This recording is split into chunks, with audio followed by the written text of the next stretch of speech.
Vous écoutez La Ligne de Crête, le podcast du Explore-Alpes Festival, le festival de montagne qui se déroule chaque année à la Toussaint en Savoie.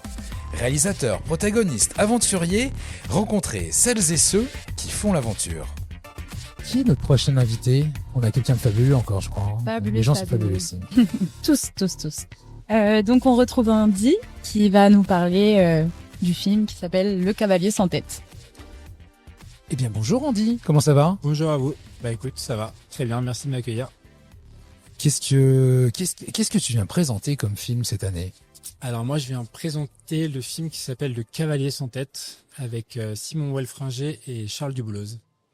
C'est un film qui est en lien avec Quel est le lien avec Le Cavalier sans tête? Quand j'ai vu le titre, je me suis dit que c'était Le Cavalier sans tête. C'est un peu ce qu'on s'est dit avec Thaïs. On aime bien le cinéma fantastique. Est-ce qu'il y a un lien avec... Bah en fait, c'est une musique de 16 que les protagonistes adoraient et ils trouvaient qu'en fait, ce que représentait cette musique, ça représentait en fait ce qu'ils avaient vécu en faisant l'ascension du Yongshi au mois de mai. Donc en fait, c'est eux qui ont décidé du titre et parce que c'est un titre très évocateur. qui leur parle? Ouais.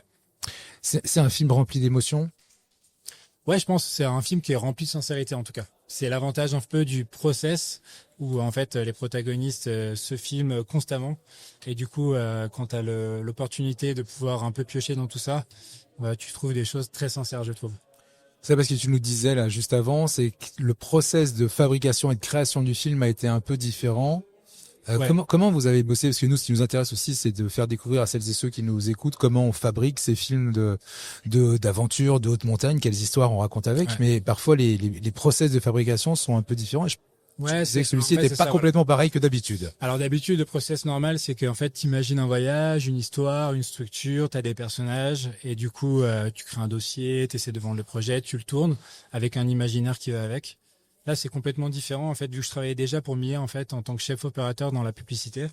Et ben, ils connaissaient, entre guillemets, mon savoir-faire en tant que réalisateur, ils m'ont proposé, en fait, de raconter ce récit à partir des images que Mathurin, donc un photographe, avait tournées, et en fait de l'archivage de toutes leurs expéditions qu'ils avaient foirées, entre guillemets, donc qui étaient de la GoPro, du téléphone portable, tous les médias qu'ils pouvaient avoir pour se filmer.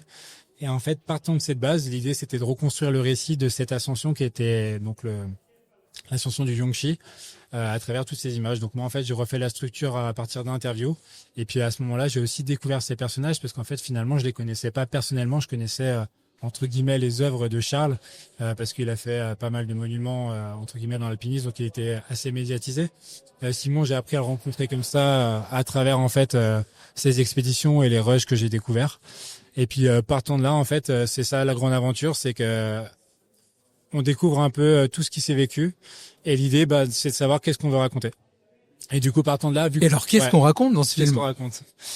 Donc on raconte l'ascension justement de la performance. En fait, ça c'est vraiment le claim du film. C'est cette ouverture de ligne qu'ils ont fait en fait dans l'Himalaya.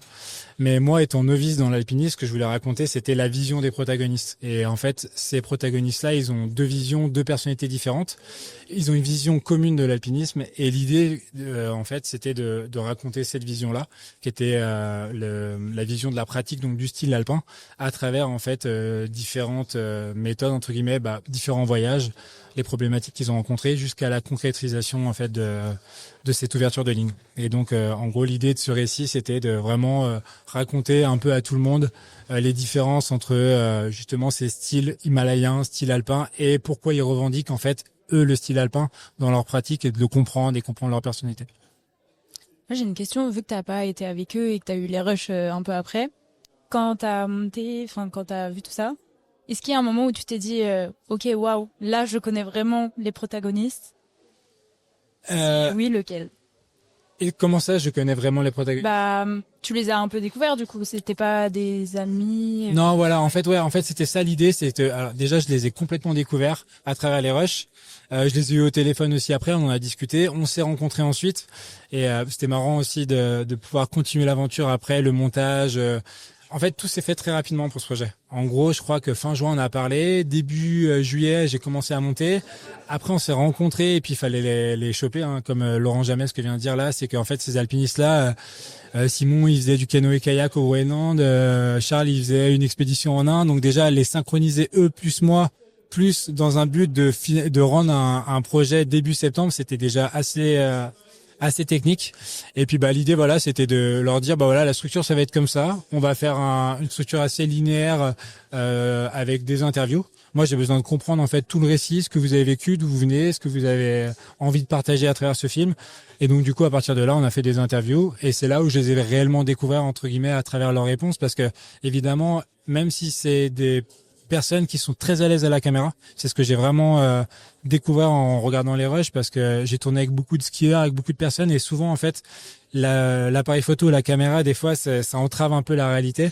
Et eux en fait, je trouve qu'ils ont une espèce de facilité, sincérité à être devant la caméra, et ça m'a vachement plu, ça m'a motivé encore davantage à faire ce film. Et du coup, partant de là, j'avais des choses qui racontaient peut-être la performance, mais qui racontaient pas forcément la personnalité, la vision ou l'état d'esprit du projet.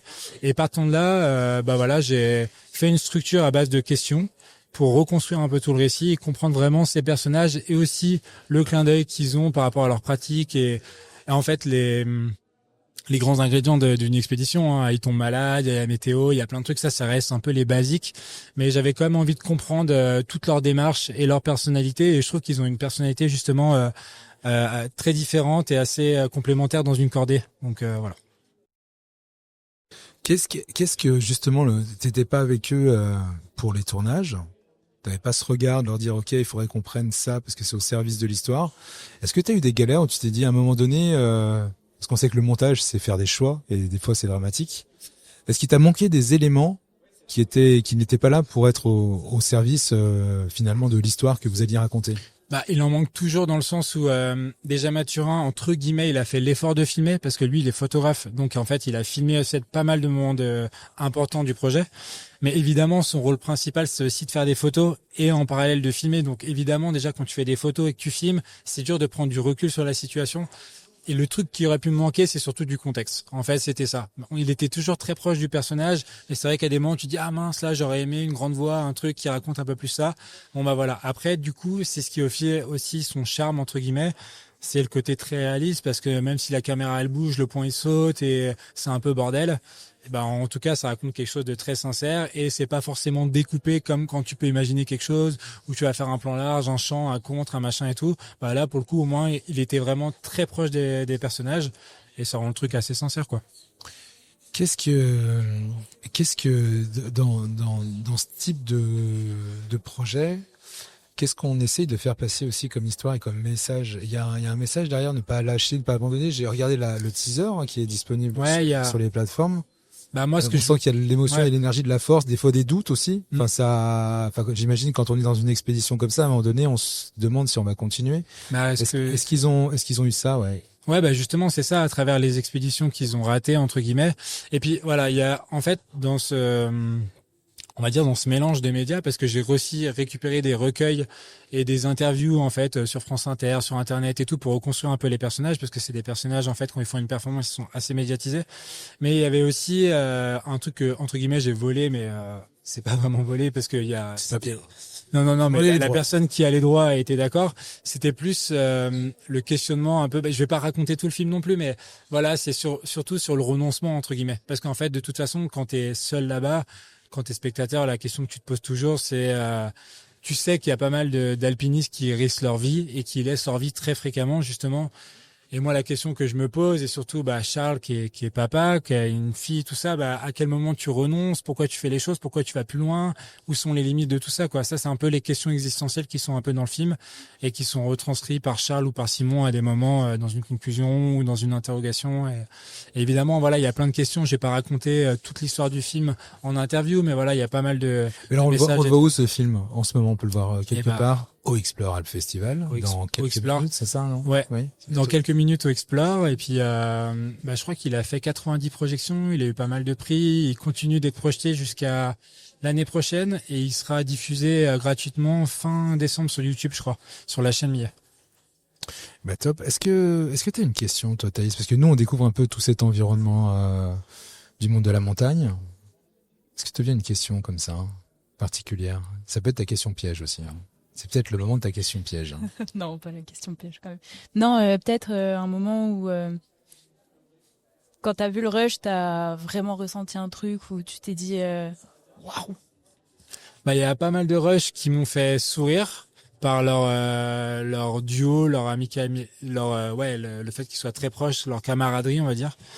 Et il y a des images qui te mettent sous tension aussi, justement, où tu dis ouais, ok, enfin tu vois Charles qui parle tout seul à un moment parce que Simon il est malade et que en fait tu remets dans son contexte, lui il a le couteau entre les dents, il part tout seul faire un repérage mais il est déjà à 7000, il est là en train de boire son truc et tout. Il y a des images qui te scotchent, ouais, ça c'est clair. Moi j'étais là, il y a 2-3 images qui m'ont vraiment scotché en disant ouais, ok, là où tu te remets un peu plus dans le contexte de l'alpinisme et de ce qu'il fait, de l'engagement, et en même temps lui il est conscient mais en même temps il a pas le même recul que toi qui est spectateur et qui découvre les rushs, et encore moins un mec comme moi entre guillemets qui n'est pas alpiniste et qui pratique très peu.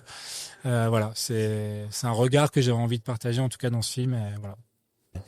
Qu'est-ce qui les motive à se dépasser, à aller si haut dans des zones assez risquées? Ouais, je crois qu'il y a on va dire de manière un peu métaphorique, c'est de dessiner sa propre ligne dans la montagne. Je pense que ça, c'est en fait tu laisses ta trace pour une durée indéterminée entre guillemets, parce que c'est un peu ça, c'est un peu le jeu des records. Le mec il ouvre une voie, puis l'autre il en ouvre une autre, puis l'autre il le fait en style alpin, parce que l'autre il l'avait fait en style himalayen. Voilà, il y a un peu ce truc en fait, c'est chaque individu a des projets. Eux, les alpinistes, le projet, c'est d'être créatif à leur sens, c'est d'ouvrir des nouvelles lignes. Et ils le fantasment pendant des mois jusqu'à y arriver ou pas. Et ça arrive très très souvent pendant des années qu'ils n'arrivent pas à ouvrir une certaine ligne. Là, justement, sur ce projet-là, c'est un peu une voie B, le cavalier sans tête, parce qu'à la base, ils allaient chercher le Gyashungkang, qui était une ligne assez monumentale au-dessus de 8000, qui était un autre engagement. Et justement, ils ont été assez sages de renoncer. Bon, il y avait aussi la maladie de Simon, machin et tout, mais voilà. Mais je pense que c'est de dessiner un peu des lignes dans la montagne, ce qui les obsède. De laisser sa trace. De laisser sa trace, on va dire ça comme ça. Ouais. Comme chacun peut le faire, mais pas forcément si haut comme nous. Nous, on laisse notre trace à droite à gauche, mais ici, oui, Exploral Festival. Est-ce que pour conclure, t'as quelque chose que tu vois nous partager sur, je sais pas, d'autres projets, parce que nous, on adore les indiscrétions. Tu vois, est-ce qu'on a quelque chose là qu'on pourrait... Ouais, j'ai fait cette année, j'ai suivi un coureur qui a battu le record du GR34, qui s'appelle Eric Clavry, et c'est un projet documentaire entre guillemets. Enfin, j'ai suivi cette personne, il a fait 21 jours, il a fait 2100 km, il a battu le record. L'idée, c'est que je vais présenter ce film l'année prochaine, je pense, ici, dans d'autres festivals. Donc ça, si tu voulais savoir une petite anecdote, entre guillemets, c'est ça. Et oui, c'est le prochain projet sur lequel je vais travailler de manière très simple, ça sera. Eh ben, merci beaucoup. On te suit sur les réseaux, j'imagine, avec tous tes projets fabuleux pour nous faire encore vibrer et vivre, parce que nous, ça fait quand même 2 jours qu'on est là et on voyage au travers ces échanges qu'on a avec tous les participants et tous les réalisateurs. Merci beaucoup, Andy.